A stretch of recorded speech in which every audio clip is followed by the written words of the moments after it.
prices, I reckon Kieran Maguire, who's just walked in the studio, specialist in sports finance at Liverpool University. I've seen you on social media, Kieran. You're a music fan.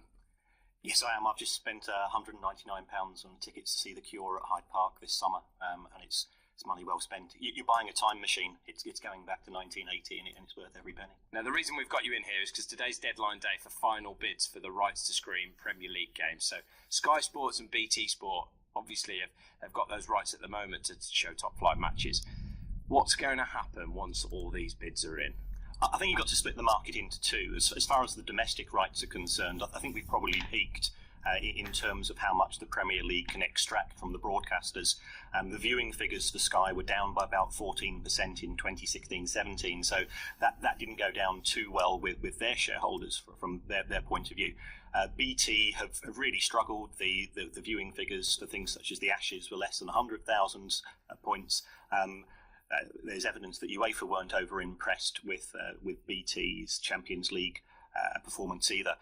But the big growth is going to be in international rights. What TV companies have found is that they can extract money from subscribers, and the subscribers become sticky, and that's the biggest issue from their point of view. There's lower churn from the international broadcasters in terms of their subscribers, so therefore the Premier League are going to extract that to the max. So what you're saying is we've reached the peak of the market, and that the broadcasters are actually sticking in bids which are little changed on the previous bid.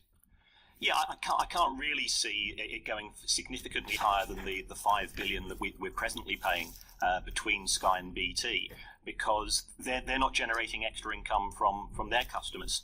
And if the money's not coming in, then they don't feel they can justify the money from going out. There have been problems with sort of the pirating and the Cody boxes and things of this nature, which they've been fighting as far as the Premier League and the broadcasters are concerned. But I think everybody feels that they're now paying a fair price. It's highly unlikely that, especially in the present economic conditions, that people are going to be prepared to pay an extra £30 or £40 a year on their existing subscriptions, which are already very high. Each time we talk about these rights, we seem to mention the big tech companies, Facebook, Amazon, other companies that might get involved in these rights. Do you think this will be the one where we start to see a big move? Certainly not as far as the domestic market is concerned, because the UK's only 60 million people.